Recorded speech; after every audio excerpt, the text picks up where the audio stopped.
আজ শোনাবো হুমায়ুন আহমদ স্যারের গল্প পাথর। গল্পটির আজকে দ্বিতীয় এবং শেষ পর্ব প্রচারিত হচ্ছে। আর আজ যারা চ্যানেলটিতে নতুন শুনছেন তারা অবশ্যই চ্যানেলটি সাবস্ক্রাইব করে রাখবেন, সাথে থাকা বেল আইকনটি অবশ্যই দিয়ে রাখবেন। তাহলে গল্পটি শুরু করছি। চিতা পাথর নিয়ে বের হয়ে এলো। সিঁড়ি দিয়ে নামার সময় পাথরটা সে গালে চেপে রাখলো। তার চোখ পানিতে ভর্তি হয়ে আসছে। তোর কোলে এটা কী রে? চিত্রার মার দিকে না তাকিয়ে সহজ গলায় বলল, পাথর। এর ইংরেজির নাম স্টোন। সুরমা বিস্মিত গলায় বললেন, পাথর কোলে নিয়ে বসে আছিস কেন? চিত্রা এবার মার দিকে তাকালো, শান্ত গলায় বলল, বাংলাদেশ সংবিধানে এমন কোনো ধারা আছে যে পাথর কোলে নিয়ে বসে থাকা যাবে না? সব কথায় তুই এমন প্যাঁচালো জবাব দিস কেন? সরাসরি জবাব দিতে অসুবিধা কি? রশিদ আমাকে বলল তুই নাকি সারাক্ষণ একটা পাথর নিয়ে ঘুরিস। আমি তার কথা বিশ্বাসই করিনি। এখন দেখছি সত্যি। পাথর নিয়ে ঘোরা কোনো বড় অপরাধের মধ্যে পড়ে না মা। পাথর ছুঁড়ে কারো মাথায় ঘিলু বের করে দিলে বাংলাদেশ প্যানাল কোডে ৩০২ ধারায় মামলা হবে। পাথর তো আমি ছুঁড়ে মারছি না, কোলে নিয়ে বসে আছি। শুধু শুধু পাথর কোলে নিয়ে বসে আছিসই বা কেন? আচ্ছা যাও, আমি পাথর রেখে আসছি। অকারণে চেঁচোয় না তো মা। চিত্রা পাথর নিয়ে তার ঘরে ঢুকে পড়ল। সুরমা শঙ্কিত চোখে মেয়ের দিকে তাকিয়ে রইলেন। শঙ্কিত হবার তার যথেষ্ট কারণ আছে। পাথর নিয়ে চিত্রার বাড়াবাড়িটা আজ না, অনেক আগেই তার চোখে পড়েছে। তিনি কিছু বলেননি। ব্যাপারটা কি বোঝার চেষ্টা করছেন? সুরমা এই সংসারের বোকার একটা ভাব ধরে থাকেন। সংসার পরিচালনায় এতে তার খুব লাভ হয়। বোকাদের সাথে কথা বলার ব্যাপারে সবাই অসাবধানে থাকে, তাতে অনেক সুবিধে পাওয়া যায়। চিত্রা যে জোবেদ আলী নামের আধবুড়ো মানুষের জন্য পাগল হয়ে আছে তা তিনি বুঝেছেন চিত্রার বোঝার আগেই। কিন্তু যেহেতু সংসারে তিনি বোকা সেজে থাকেন, সেহেতু চিত্রাকে কিছু বুঝতে দেননি। চিত্রা তাকে ভুলাবার জন্য নানান ধরনের অভিনয় করছে, খুব কাঁচা অভিনয়। যখন তাকে বলা হয়, যা তো জোবেদ আলীর সাহেবকে 1 কাপ চা দিয়ে আয়, কিংবা এই হালুটা দিয়ে আয়, সে বলবে, আমি পারবো না মা, আমার উপর যেতে ইচ্ছে করে না। তিনি যতই জোরাজুরি করবেন সে ততই না করবে। শেষে নিতান্তই অনিচ্ছায় উঠে যাবে, ফিরবে 1 থেকে 2 ঘন্টা পর। এইসব লক্ষণ খুবই খারাপ। অল্প বয়সের ভালোবাসা অন্ধ গন্ডারের মতো শুধু একদিকে যায়। যুক্তি দিয়ে, বুদ্ধি দিয়ে, আদর দিয়ে এই গন্ডার সামলানো যায় না। সুরমা আতঙ্কে অস্থির হয়ে আছেন। আতঙ্কটা প্রকাশ করছেন না, পুরো ব্যাপারটা বোঝার চেষ্টা করছেন। সমস্যাটা ভালো মতো বুঝতে পারলে সমস্যার সমাধানের চেষ্টা করা যাবে। সমস্যাটা ভালো মতো বুঝতেও পারছেন না। জোবেদ আলী সাহেবের ভূমিকাটা এখানে কি? ভদ্রলোক অতি বুদ্ধিমান, চিতার সমস্যাটা তার বুঝতে না পারার কথা না। তিনি কি মেয়েটাকে প্রশ্রয় দিচ্ছেন, না সমস্যাটা সামলাবার চেষ্টা করছেন? একজন দায়িত্বশীল বিচক্ষণ ভদ্রলোক এইসব ব্যাপারে কখনো প্রশ্রয় দেবেন না। তার বড় মেয়ের বয়স চিত্রার চেয়ে বেশি। প্রশ্রয় দিতে গেলে এই কথাটা তার অবশ্যই মনে পড়বে। তবে ভদ্রলোকের নিজের মনেও যদি কোনো রকম দুর্বলতা জমে থাকে, তাহলে তিনিও অন্ধ গন্ডারের মতো আচরণ করবেন। পাথরের যে দেবতা, সেও পূজা গ্রহণ করে, মানুষ কেন করবে না? এখন যা করতে হবে তা হলো ভদ্রলোককে এই বাড়ি থেকে সরিয়ে দিতে হবে। এই কাজটা তিনি করতে পারবেন না, চিত্রার বাবাকে দিয়ে করাতে হবে। তবে চিত্রার বাবাকে আসল কথা কিছুই বলা যাবে না। মেয়ের পাগলামি মানুষটার কানে গেলে ভয়ঙ্কর কিছু ঘটে যেতে পারে। সুরমা তার সংসারের ভয়ঙ্কর কিছু চান না। সুরমা রাতের খাওয়া দাওয়ার পর চুকিয়ে চিত্রার ঘরে গেলেন। কিছুক্ষণ গল্পগুজব করবেন। গল্প করার ফাঁকে ফাঁকে হঠাৎ অপ্রাসঙ্গিকভাবে জোবেদ আলী সম্পর্কে কিছু কথা বলে দেখবেন মেয়ের মুখের ভাব বদলায় কিনা। দরকার হলে আজ রাতে মেয়ের ঘরে ঘুমোবেন। চিত্রা মশারি খাটিয়ে শুয়ে পড়ার আয়োজন করছিল। চিত্রা মাকে দেখে বলল, কি হয়েছে মা? সুরমা হাই তুলতে তুলতে বললেন, আর তোর সঙ্গে ঘুমোবো রে মা। আমার সঙ্গে ঘুমোবো কেন? তোর বাবার সঙ্গে ঝগড়ার মতো হয়েছে, এই জন্য। অসম্ভব মা, তুমি আমার সঙ্গে ঘুমোতে পারবে না। তোমার গা থেকে মশলা গন্ধ আসে। কি বলিস তুই? গা থেকে মশলা গন্ধ আসবে কেন? সারাদিন রান্নাবান্না নিয়ে থাকো, মশলার গন্ধই তো আসবে। এখন আসছে হলুদ আর পেঁয়াজের গন্ধ। তাছাড়া মা তিনজনের এক বিছানায় জায়গাও হবে না, বিছানাটা ছোট। সুরমা বিস্মিত হয়ে বললেন, তিনজন কোথায়? আমি, তুমি আর পাথর। পাথরটা রাতে আমার সাথে ঘুমায়। পাথর রাতে তোর সঙ্গে ঘুমায়? হ্যাঁ। আমার তো মনে হয় তুই পাগল টাগল হয়ে যাচ্ছিস। পাগল হব কেন? পাথর সঙ্গে নিয়ে ঘুমালে মানুষ পাগল হয়ে যায় না। তুমি কি পুতুল সঙ্গে নিয়ে ছোটবেলায় ঘুমাতে না? পাথরটা হচ্ছে আমার পুতুল। পাথরটাকে তুই গোসল দিস? রশিদ আমাকে বলছিল। রশিদ তো দেখি বিরাট বড় স্পাই হয়েছে, কি করি না করি সব রিপোর্ট করছে। পাথরটাকে তুই গোসল দিস কিনা বল। হ্যাঁ দেই। কেন? এমনি দে মা, এই একটা খেলা, মজার খেলা। আমার তো খেলার কেউ নেই, কাজেই পাথর নিয়ে খেলা। তুমি তো আর আমার সঙ্গে খেলবে না। সুরমা মেয়ের দিকে তাকিয়ে রইলেন। চিত্রের মশারি খাটানো শেষ হয়েছে। সে তার পড়ার টেবিল থেকে পাথরটা নিয়ে বালিশে শুয়ে দিয়ে মার দিকে তাকিয়ে হালকা গলায় বলল, এসো, ঘুমাতে এসো মা, রাত প্রায় 12টা বাজে। তুই সত্যি সত্যি পাথর নিয়ে ঘুমাবি? হুম। পাথরটা তোকে কে দিয়েছে? জুবেদ সাহেব। Yes mother. তিনি তোকে খুব স্নেহ করেন। স্নেহ করেন না হাতি। স্নেহ করলে কেউ কাউকে পাথর দেয়? দামি গিফট টিফট দিতে পারে, আড়ঙের স্যালোয়ার বা পাথর বসানো নেকলেস। পাথরটা দিলেন কেন? উফ মা, চুপ করো তো। তোমার বকবকানির কারণে পাথর বেচারা ঘুমাতে পারছে না। ও ডিস্টার্বনেস একদম সহ্য করতে পারে না। এই শেষবারের মতো আমি তোমাকে আমার ঘরে ঘুমোতে দিলাম, আর না। চিত্রা ঘুমিয়ে পড়েছে, তার একটা হাত পাথরের উপর রাখা। সুরমা গভীর দুঃখের সঙ্গে লক্ষ্য করলেন, ঘুমের মধ্যেই চিত্রা ফুপিয়ে ফুপিয়ে কাঁদছে। চোখের জলে বালিশ ভিজে যাচ্ছে। পাথরটা টেনে বুকের কাছে নিয়ে নিল। এ কি সর্বনাশ! সুরমা সারা রাত জেগে রইলেন। জবেদ আলী বললেন, তোমার কি খবর? চিত্রা হাসি মুখে বলল, আপনাকে বিরক্ত করতে এসেছি। খুব ভালো কথা, বিরক্ত করো। জ্ঞানের কিছু কথা জানিয়ে দিন তো। জ্ঞানের কথা জানতে চাও? হুঁ, চাই। জ্ঞানের কথা বলতে বলতে আপনি যখন ক্লান্ত হয়ে যাবেন, তখন কিছুক্ষণ ভালোবাসার কথা বলতে পারেন। ভালোবাসার কথাও শুনতে চাও? হুঁ, চাই। আপনি নিশ্চয়ই আমাকে খুব অশুভ মেয়ে ভাবছেন। ভাবলে ভাববেন, আমি কেয়ার করি না। তাই বুঝি? হ্যাঁ, তাই। এখন থেকে আমি ঠিক করেছি, যখনই আমার জ্ঞানের কথা শুনতে ইচ্ছে করবে, তখন আমি চলে আসব। সেটা সকাল হতে পারে, দুপুর হতে পারে, আবার রাত 3টাও হতে পারে। কাজেই কখনো যদি রাত 3টায় আপনার দরজায় টুকটুক শব্দ হয়, তাহলে ভূত টুত ভেবে বসবেন না। এখন বলুন আপনার জ্ঞানের কথা। জ্ঞানের কথা শুনবে? হুম। ফেরানদের সময়কার হিরেলোগ্রাফি দিয়ে একটা গল্প বলবো। বলুন। কাগজ কলম দাও, গল্প বলি। গল্প বলতে কাগজ কলম লাগে? এই গল্পে লাগে। গল্পটা হচ্ছে আদি ও মৌলিক গল্প। গল্পের মজাটা হলো চিত্রলিপিতে গল্প শোনার সঙ্গে সঙ্গে কী ছবি আঁকা আছে তা খেয়াল রাখবে। এক দেশে এক রাজা ছিল। রাজার এক রানী ছিল। রাজা ও রানী সুখে বাস করত। একসময় রানী গর্ভবতী হলেন। তখন হঠাৎ রাজা মারা গেলেন। যথাসময়ে রানীর এক সন্তান হলো। একসময় রানীও মারা গেলেন। বেঁচে রইল শুধু রাজকুমার এবং রাজকুমারের মধ্যে রাজবংশের ভবিষ্যৎ বীজ। চিত্রকথায় পুরো গল্পটা হবে। গল্পটা কেমন লাগলো? চিত্রা ক্ষীণ গলায় বলল, অদ্ভুত। জবেদ আলী বললেন, ছবি এঁকে এঁকে বান্ধবীদের সঙ্গে এই গল্পটা করবে, দেখবে ওরা খুব মজা পাবে। চিত্রা গম্ভীর মুখে বলল, আমার কোনো বান্ধবী নেই। বান্ধবী থাকলে অবশ্যই এই গল্পটা বলতাম। আচ্ছা, আপনি কি হাত দেখতে পারেন? না।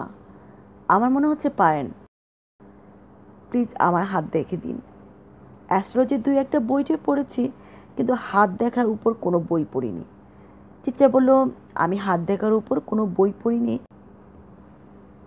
কিন্তু আমি হাত দেখতে জানি। একজনের কাছ থেকে শিখেছি। দেখি আপনার হাতটা দিন, আমি দেখে দিই। এই বয়সে তুমি আমার হাতে কিছু পাবে না। মৃত্যুরেখা পেতে পারো। মৃত্যুরেখার ব্যাপারে আমার কোনো আগ্রহ নেই। আপনার না থাকলেও আমার আছে। জবেদ আলী গম্ভীর গলায় বললেন, হাত দেখাটা কিছু না, তুমি আসলে আমার হাত ধরার একটা অজুহাত খুঁজছো। আপনার তো বেশি বুদ্ধি, এই জন্য সব আগেভাগে বুঝে ফেলেন। আপনার হাত ধরতে চাইলে আমি সরাসরি হাত ধরতাম, ভনিতা করতাম না। হাত ধরতে চাও না? চিত্রা অনেকক্ষণ চুপ করে থেকে গাঢ় গলায় বলল, চাই। জবেদ আলী হাত বাড়িয়ে দিলেন। সুরমা ছাদে এসেছিলেন শুকনা কাপড় নিতে। শুকনা কাপড় নেওয়াটা তার অজুহাত। তিনি আসলে এসেছেন চিত্রা কী করছে তা দেখার জন্য। কাপড় তুলতে তুলতে নিঃশব্দ দেখে চলে যাবেন, এই ছিল তার পরিকল্পনা। তিনি খোলা জানলায় যে দৃশ্য দেখলেন তা দেখার জন্য তার কোনো মানসিক প্রস্তুতি ছিল না। তার শরীর কাঁপতে লাগলো। তিনি দেখলেন চিত্রা দু হাতে জবেদ আলীর হাত চেপে ধরে আছে এবং ব্যাকুল হয়ে কাঁদছে। জবেদ আলী মূর্তির ভঙ্গিমায় বসে আছেন। সুরমার সম্বিত ফিরে পেয়ে দ্রুত নিচে নেমে গেলেন। সারা বিকাল তার বুক ধড়ফড় করতে লাগলো। সন্ধ্যায় প্রচণ্ড ব্যথা ধরল। রাতে তিনি কিছু খেতে পারলেন না। আজিজ সাহেব রাতের খাওয়া শেষ করে ঘুমোতে এলে সুরমা বললেন, জবেদ সাহেব তো অনেকদিন থাকলেন, এখন চলে যেতে বললে কেমন হয়? আজিজ সাহেব চোখ সরু করে তাকালেন। স্ত্রীর সব কথাতে তিনি চোখ সরু করেন। এবার যেন আরও বেশি শুরু করলেন। বোকার মতো কথা বলবে না তো। একজন ভদ্রলোককে খামাকা চলে যেতে বলবো কেন? অসুবিধাটা কি?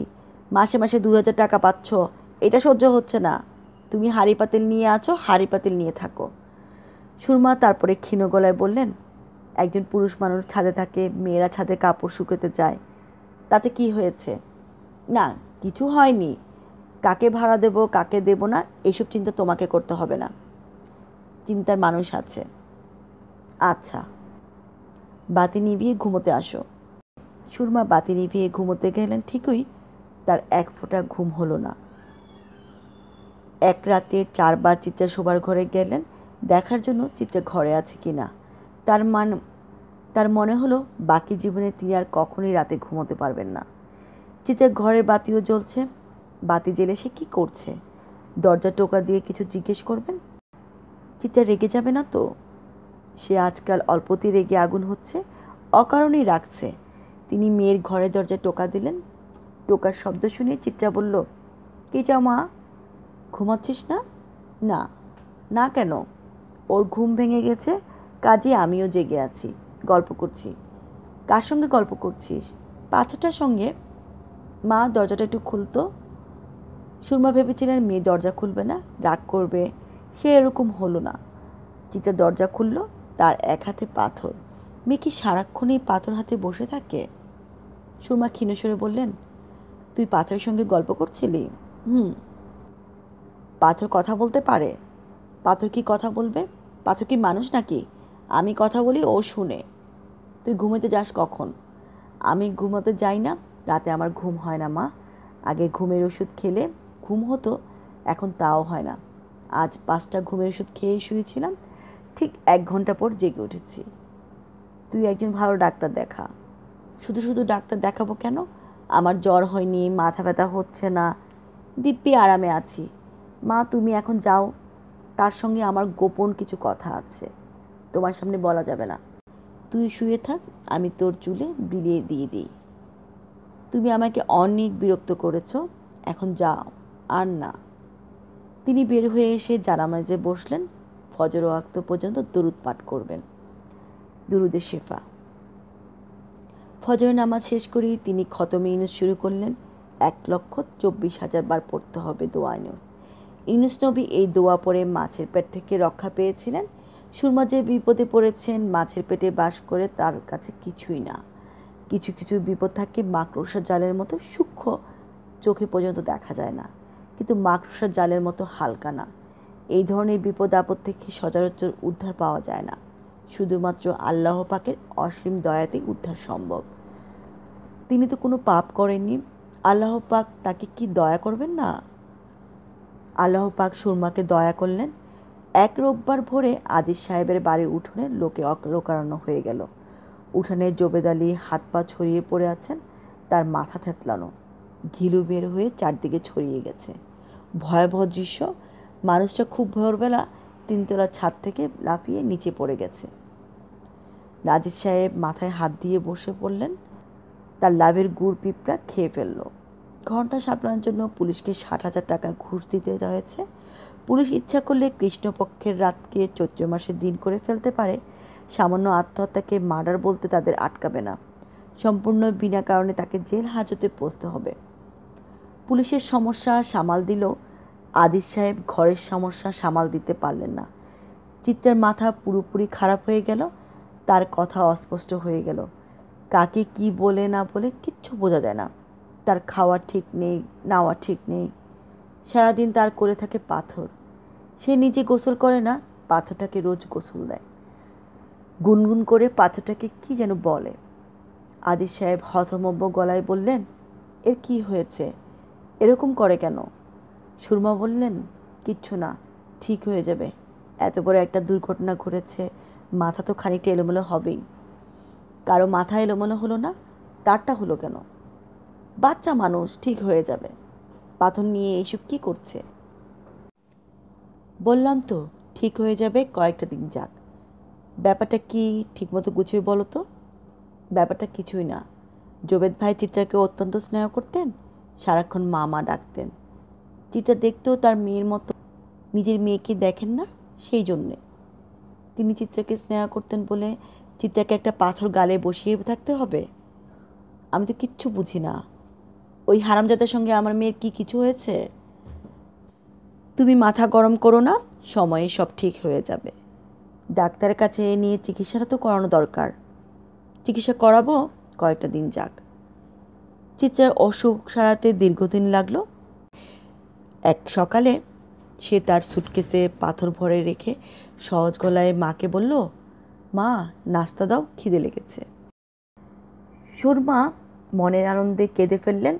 তার 2 বছর পর চিত্রার বিয়ে হয়ে গেল এক ডাক্তার ছেলের সঙ্গে। শ্যামরা হলো ছেলেটি সুপুরুষ, খুব হাসি খুশি, সারাক্ষণ মজা করছে। চিত্রা তার স্বামীকে খুব পছন্দ হলো, পছন্দ হবার মতোই ছেলে। চিত্রা মণিপুরি পাড়ায় তার স্বামীর পৈতৃক বাড়িতে বাস করতে গেল। তার জীবন শুভ খাদে বইতে শুরু করলো। 13 বছর পরের কথা।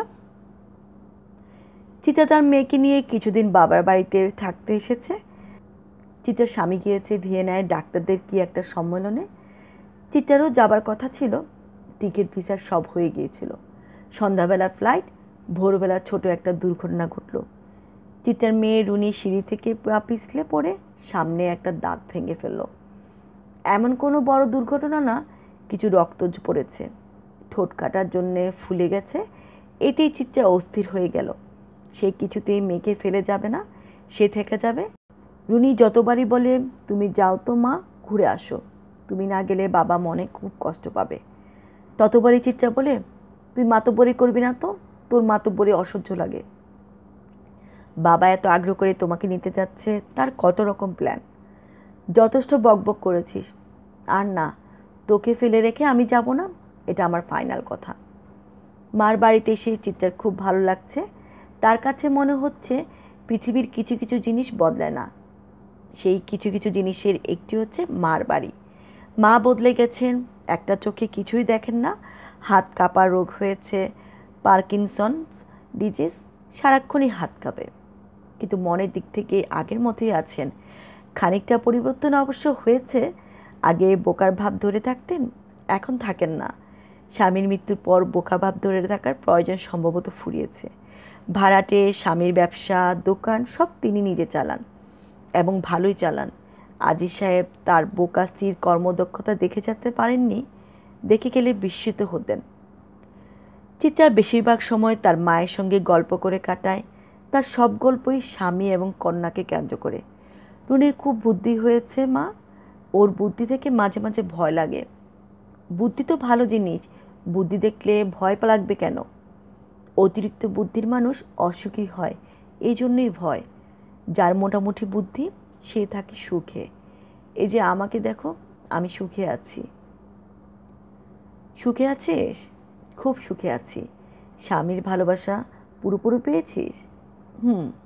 ও আমাকে জিজ্ঞেস না করে কিচ্ছু করে না। একদিন কি হয়েছে মা, শোনো। ওর স্কুল জীবনের এক বন্ধুর ছেলের জন্মদিনে গিয়েছে। আমারও যাবার কথা, ভাইরাস জ্বরে ধরেছে বলে যায়নি। ও একা গিয়েছে, রাত 8টায় তার টেলিফোন। টেলিফোনে বলল, চিত্রা, আমার বন্ধু খুব ধরেছে বাসায় খেয়ে আসতে, খেয়ে আসবো? আমি বললাম, এ কী রকম কথা? বন্ধু খেতে বলেছে, খেয়ে আসবে, এর মধ্যে জিজ্ঞাসা করার কি আছে?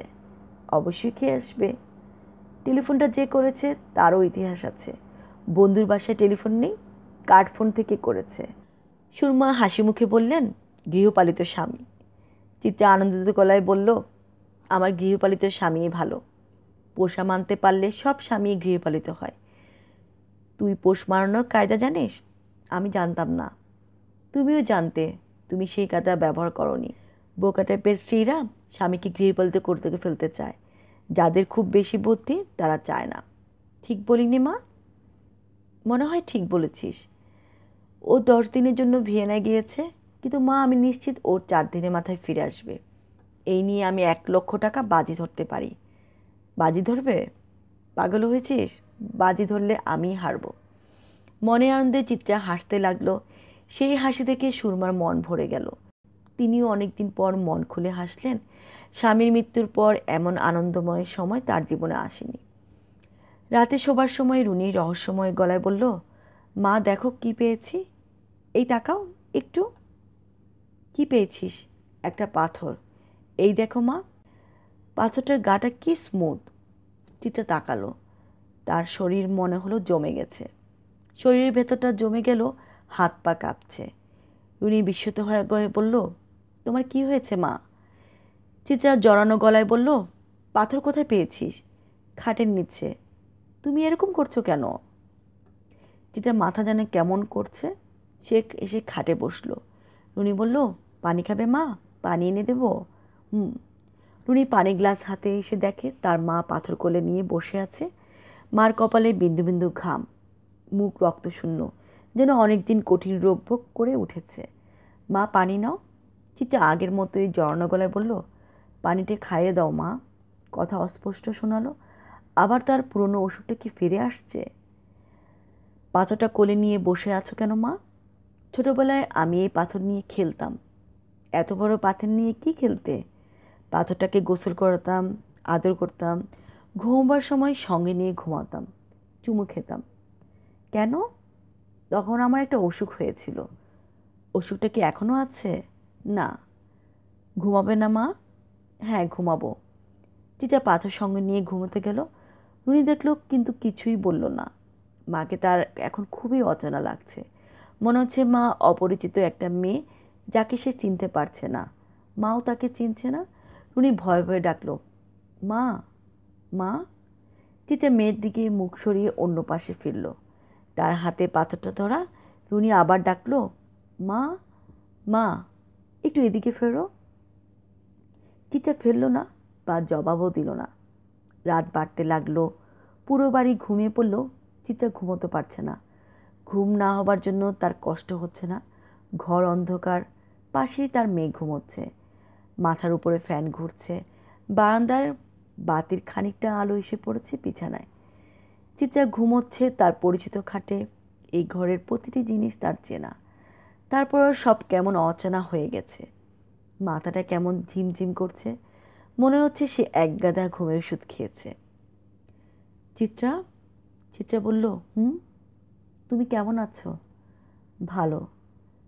পাশে যে ঘুমোচ্ছে সে কি তোমার মেয়ে? হুম। কে একজন তাকে প্রশ্ন করছে। সে কেটা কে? পাথরটা কি প্রশ্ন করছে? হ্যাঁ তাই তো, পাথরটা তো কথা বলছে। চিত্রা বিস্মিত হলো না। পাথরটা তার সঙ্গে কথা বলছে, এটা তার কাছে খুব স্বাভাবিক মনে হচ্ছে। সে জবাব দিচ্ছে, এটাও স্বাভাবিক। কেন সে জবাব দেবে না? চিত্রা,